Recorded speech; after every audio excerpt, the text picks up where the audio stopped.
Hey, welcome back to the Pastor's Post. If you saw the title to this video, I'm just talking about rural ministry. That is a really rural. That's a fun word, right? I like to say it. I am very passionate about rural ministry. And I'm going to stop trying to say rural. Okay, maybe that's my hillbilly accent coming out, my old Southern Illinois accent creeping its way in. I am really passionate about small town, out in the boonies type of ministry. That's the way we perceive it, right? That rural ministry is something that takes place out in the hills, out in the small towns. It's not me. It's not really our thing. I'm called to the cities. I really like Tim Keller, that sort of thing. So I just want to talk about it today in this post. I hope you enjoy this. I hope that you feel free to comment down below, leave your thoughts, like and subscribe to this channel if you like this sort of thing. For the video, I really wanted to film this in a cornfield, just to show exactly where I'm at and everything, but it's starting to storm outside, so I opted not to. Anyway, a little bit about myself. I pastor in a small town, around 2,200 people, I think, according to the last census. And before that, years ago, in a different lifetime almost, I pastored as a youth pastor in Indianapolis. I was the youth pastor for a church that merged with another church, and we were just down the street from a mega church in the same denomination. It was this whole thing. Indianapolis is one of the biggest cities in the United States. I think it's the 10th biggest. Now, I think that's unfair because living in Indianapolis for 8.5 years, like I did, I think they kind of fudge those numbers by counting all the surrounding suburbs and community and the whole county and all of that stuff. Whatever, that's neither here nor there. It was a major city, and I was the youth pastor for about a year and a few months. I won't get into all of the details. If you really want to hear my testimony sometime, David Clayson interviewed me a few years ago. I'd be happy to share the link in the description down below if you want to go watch his video on that. My story is kind of got a lot of ups and downs and all arounds, and it's kind of embarrassing at times, but David made the mistake of just letting me talk. So that's what I did for the entirety of that video. Anyway, I went from a major city, and the long and short of it, I thought God was done with me. The pastor I'd worked for was not a great guy. It didn't work out for me. My career really kind of just never opened up another position. And like I said, I won't go into all of that, but I ended up moving back to North Dakota, and it's a pretty rural state, right? So when I considered going back into ministry, I really felt as though the Lord was telling me where I'm going to send you is to a small town, a small church. And I started reading books on revitalizing churches, recalibrating, rebuilding churches, what it means to be a pastor in a small town. Maybe I'll do a video if you guys want to see a video on the books that I read around that time. I'd be happy to share them. Anyway, I ended up in a small town, and I really love it here. Like, I really do. The people are so good, and they're so gracious. I mean, yeah, you're going to have a knucklehead now and then, but overall, like, I really love the people here at my church, and they're so gracious. And honestly, someone recently told me that they thought I should be a college professor. No, I'm not that smart. Definitely not that smart. Of course, some of the college professors I had weren't that smart either, but I thought it was really flattering. But my call is to pastor.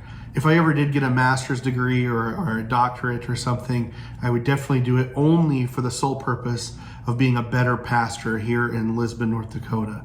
So with that all said, that's my heart. That's my passion that I believe God has given me for rural ministry. And I'm not saying city churches are bad, big city churches are evil. Please don't misunderstand me. That's not what I'm trying to imply.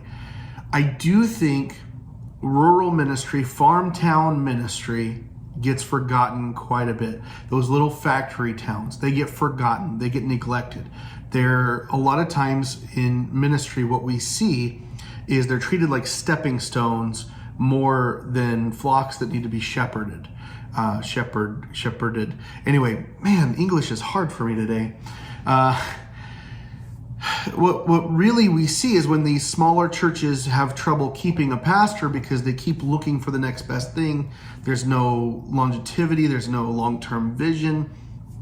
What ends up happening, what seems to be happening, I should say, is those bigger city churches observe these smaller churches and they end up taking them over. Now, they'll call them, especially in some movements, I won't name names, but in some, they will just call it a church plant. And really, it's the expanding of their own franchise, right? It's a rebuild or a revitalization. And the only thing that really changes is the name on the sign. The same people go there. They'll install their own pastor from their staff. And that's about it. And they'll call it a church plant, which is tacky at best. It's dishonest. But I talked with a pastor who pastors in Texas, in a town about the size of my town. And he has a pretty big church, I guess. But he was being recognized for planting 3 churches. And when I kind of cornered him on it, I said, what was it like planting those churches? He got pretty honest with me. And he said, well, actually, we only planted 1. The other 2 were revitalizations. He said, we shut 1 down for an entire year. Nobody went to that church. We didn't even mow the yard. And then when we fired it back up, we just used the same building, mowed the yard, changed the sign, and had one of our guys go pastor. That's not planting a church. That is a franchise mentality. And I really hope that dies in the church. I really hate the idea of we are more about whose name is on the sign than whose gospel we're preaching. That's a disgusting thing that's happening right now in the body of Christ. And again, I really think if we spent more time building up rural churches and those small town churches, those small churches.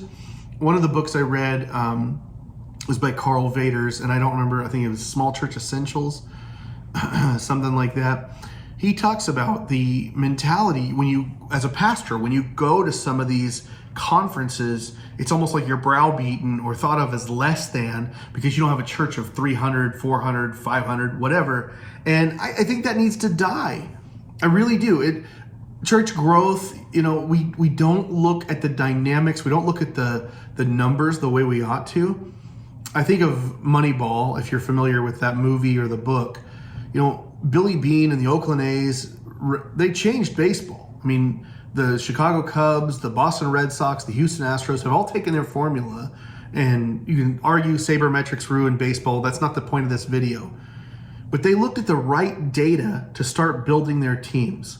And that's kind of how we should reevaluate how we look at rural ministry, how we look at small churches. I was talking with someone recently, I guess it was about a year ago, and we were having this conversation. I said, some of these pastors who are just burned out and they really need to retire, they keep trucking along because they're not getting the support they could really use to disciple a replacement or try to help build their church or even close their church down if that's what they really need to do. And again, I would say I don't think they need to do that. I think they need to be supported and given some better equipment to use. And the person I was speaking with thought I was referring to a pastor we mutually knew. This man pastors a church of around 15, 20 people, but he pastors in a town of 50. He has almost 50% of that community's population coming to his church. Maybe we look at that, because I know the biggest church in North Dakota can't say that about the town they're in, the city they're in. So we're not looking at all the data. And how are we judging spiritual growth? How are we determining actual growth within the church? Is it butts in seats? Because a circus could pack a house. If we go by what pastor gets the biggest crowd in his church, Ozzy Osbourne could be a great evangelist, right? Well, not Ozzy today, but you get my point, I hope. I think we need to have pastors who are prepared to stay in small towns, prepared to stay in the rural communities, invest themselves in the communities, and let the people invest in them. Now, like I said, if I ever got a master's degree or furthered my education, I wouldn't go be a college professor. I'd invest more in my people so that one day when I retire or die, I probably will die before I retire, one day they'll know enough about the truth of Scripture that if another guy were to come along and try to lead them down the wrong path, they'd say, no. Pastor Jeff taught us the right way to go. We're not going to follow that. So we need pastors who are willing to stay and invest in their people. We also need those people to invest in their pastors. And I would suggest this one last thing, and that is that the megachurch mentality should die before the rural church mentality should die. And that's honestly, I think that's biblical. We don't see a lot of mega churches in the New Testament last time I checked. We do see fast growing churches, but they were also sending churches. And yeah, sure, 3,000 people were added on the day of Pentecost, but those people were scattered by Acts chapter 8. They didn't all stay there. The megachurch disperses and they send more than they absorb, right? I think, too, with the current culture, and I've noticed this and I've been told this, the megachurch is dying. A lot of the big name pastors and churches, they're not drawing the same crowds they were before COVID. Well, why is that? Again, let's look at the data. What gospel were they preaching? That's the first thing, right? If they were giving motivational speeches. Before COVID happened, there were a lot of sermons on we shouldn't live in fear. We shouldn't have fear. But then all of a sudden, pastors got afraid and we all shut down our churches. We shut our church down for a month and a half. And I've told my congregation we'll never do that again. So the mega church thing where we have to build up this huge church, why not have a healthy body of believers, period, regardless of number? And the bigger you get, the more you don't know as the pastor. Honestly, the bigger your church gets, the more you shift from pastor to administrator. Not to poo-poo on some pastors of mega churches, but when you talk to them or you talk to them about their people, they don't know that many people within their church. They couldn't tell you how many visitors they had the previous Sunday. I grew up with maybe it's a false belief that pastors should smell like their sheep. The shepherds should smell like their sheep. We should know them. We should be around them. It's hard to do that when you're just in your office a few days a week and one of those days is sermon prep and the other days of the week you're out working on your golf game or preaching at conferences and so on. Again, I'm not trying to trash the megachurch. I'm just saying I think that idea is a fading one, and maybe it's something we should let die before we try to let small churches die. Anyway, if you like this video, make sure you like and subscribe and all of that stuff. But leave me your comments below. What do you think? Do you think I'm right about this? Do you think I'm on the right path? Do you think I'm sorely mistaken? I'm open to discussion on these things. I'd love to hear some feedback. Anyway, in the meantime, I'll see you again in a couple of weeks. God bless.